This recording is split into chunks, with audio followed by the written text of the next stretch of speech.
சக்தி, பராசக்தி. என் அன்பு தங்கமே, நீ நேசிக்கும் உறவு, நீ உயிராக மதிக்கும் ஒரு உறவு. இந்த உறவு இல்லை என்றால் என்னால் இருக்க முடியாது என்ற உறவு. அப்படிப்பட்ட ஒரு உறவு உன்னை பற்றி என்ன நினைக்கிறார் என்று நான் சொல்லட்டுமா? இதை நீ முழுமையாக கேள் தங்கமே. நீ நேசிக்கின்ற உறவை ஒரு நாளும் காயப்படுத்தாதே.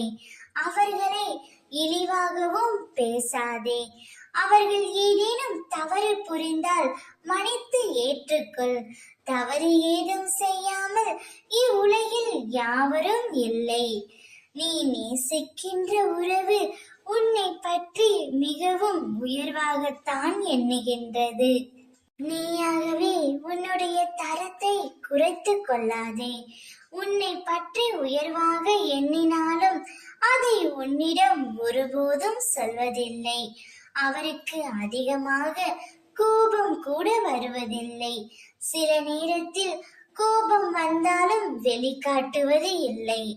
அந்த கோபம்தான் தங்கமே குணம் என்பார்கள். கோபம் இருக்கும் இடத்தில்தான் பாசம் அதிகமாக இருக்கும். அந்த பாசத்தை நீ புரிந்து கொண்டு பிறகு ஏற்றுக்கொண்டு உன்னுடைய வாழ்க்கையை நீதான் வாழ வேண்டும். நீயும் அவரை போல தவறு செய்து விடாதே. அவரை மனதார ஏற்றுக்கொள். நீ நேசிக்கின்ற உறவு உன்னை பற்றி எப்பொழுதும் உயர்வாகத்தான் எண்ணிக்கொண்டே இருக்கின்றது. அதனால் நீ கலக்கமில்லாமல் நிம்மதியாக இரு. ஓம் சக்தி.